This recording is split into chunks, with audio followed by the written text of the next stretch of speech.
Good morning, reflectors. Good morning. Welcome to Reflection Friday, February 27th. Not only is it our reflection for our week, it's our reflection of the month, our month of alignment with self. Annette, would you like me to start us off reflecting? I always enjoy your reflections, Ada. I say it often, but I loved this month. I took the time to really sit with whether it was that phenomenological approach. I love saying that too, phenomenological. I might be saying it wrong, but it sure rolls off the tongue. To sit, do that work, and I said earlier this month to meditate, and you said, how very Buddhist of you, and I thought that was funny too. When I'm aligning with self, I needed a real, it's not a wake-up call, but it was like a real focus to go within. So there's listening and noticing, yes. But then the huge thing for me and the key component that came up with me for alignment with self is I can't just listen and notice and then know in my heart what would be alignment with self. I need to take the steps to live that out. Before we go too far, should I read the working definition? Oh, that would be perfect for our last day. Okay. Alignment of self means living in relationship with our inner experience, our values, limits, energy, and truth, rather than overriding ourselves to meet expectations, manage outcomes, or keep the peace. It's right in that definition. Living in relationship. We can't only listen and notice. And I couldn't only just listen and notice. I had to take it to that level of action. And all of this started, I'm still not hung up. I'm still making a lot of changes and adjustments, whether it's in my actions or my thinking, based on our month of hustle culture last year. That hustling for my worth element that I didn't recognize until we had that month, and you snuck it in there, and so I would learn something new. That has led to me making lots of changes. Simply because if I'm hustling for my worth, I'm not listening and noticing. I'm not orienting. I'm not in alignment with self. So it's taken some work on my part to get out of that mindset and then also figure out, well, what does it mean for me to live in alignment with self? Because there were things like I knew actions or what people did or what I did that I liked and didn't like. I knew those in my heart, but then whether it was not allowing that to continue, doing more of what I think is the right thing to do, like all the stuff that you press pause on and don't do when you're hustling for your worth, even though it's in your heart. I'm still working on all of that. And alignment with self has been great because it's taught me so much about, well, if I'm getting into falls of guilt and trying to live for other people's expectations and feeling bad if I don't meet their expectations, even if I am still in alignment with my own values, got to get that sandpaper out and sand down those rough edges. And I don't know if this is your experience, Annette. Whenever I have been going in the wrong direction in the hustle for my worth kind of way, I get so tired when I stop. So I've noticed over the month as I work on getting more in alignment with myself, and of course this will continue for the rest of my life because this work never stops. That's the fun part. When I turn my orientation and turn my attention back towards myself and being in alignment, I get so tired. Has that been your experience ever in your life? Are you saying emotionally tired or sleepy? It's emotionally tired, but it does show up as sleepy. Like I get exhausted. Like I've been holding on for dear life, hustling for my worth, and then letting go. That's the time I recognize, oh, that was exhausting. That was a lot to hold on to and do and think about and consider when I didn't even have to. I don't think we are aware of how hard this is on us. I don't know how to say it any different. When we live out of alignment with who we truly are, what we truly need, all of that, and we are not living in relationship with our inner experience, we're fighting that all the time. I agree with you.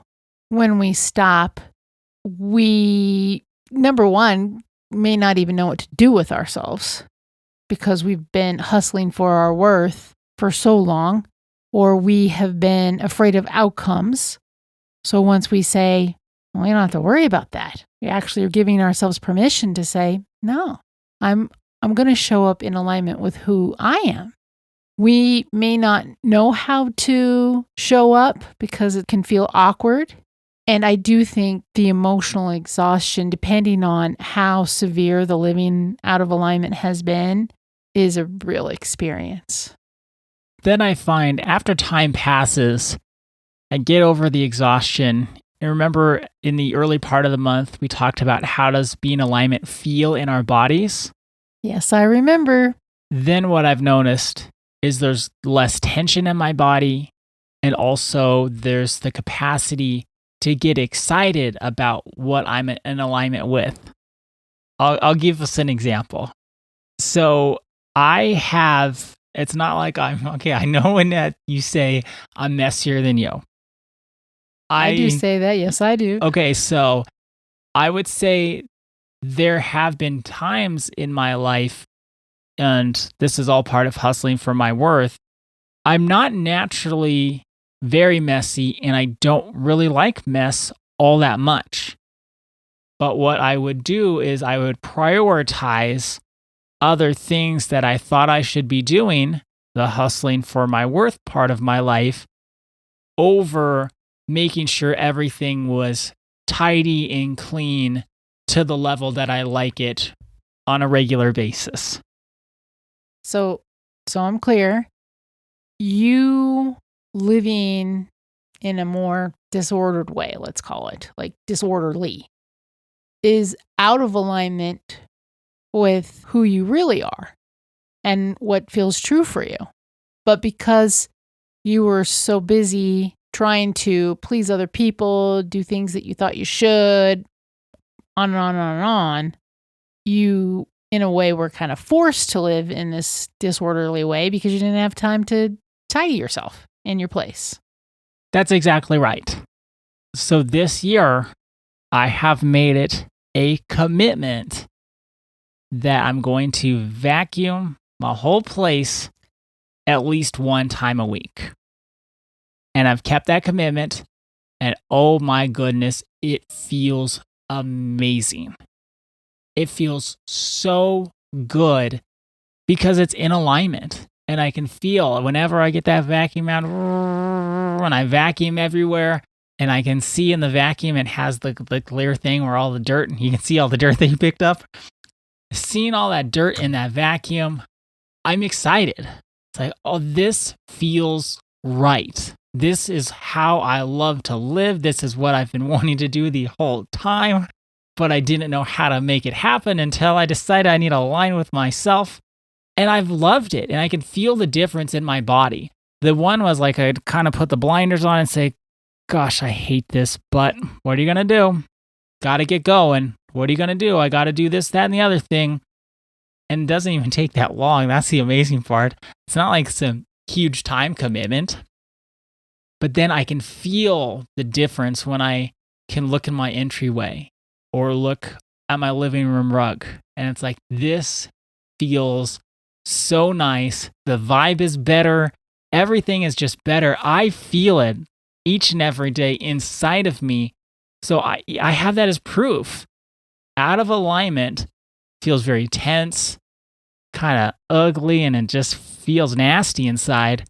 Alignment with myself, it's relieving, it's relaxing, it feels so good. So taking that time to make that commitment after listening and noticing to living in relationship with my values and my truth and what I want my life to be, I feel it's like a whole body experience.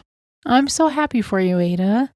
Thank you so much. And I don't want to take all the time. So What was your greatest takeaway from our month of alignment with self? Mine's pretty short. There was so much that I really appreciated us having an opportunity to talk through. The healthy guilt and false guilt was something that I needed to think about again and recognize and get that clarity, understanding just even what we talked about yesterday with the different synonyms, and to make sure that I'm clear even within myself of what I mean when I use a phrase or a word or have a thought. But more than anything, for me, my greatest takeaway from this month of alignment has been that it's not a performance.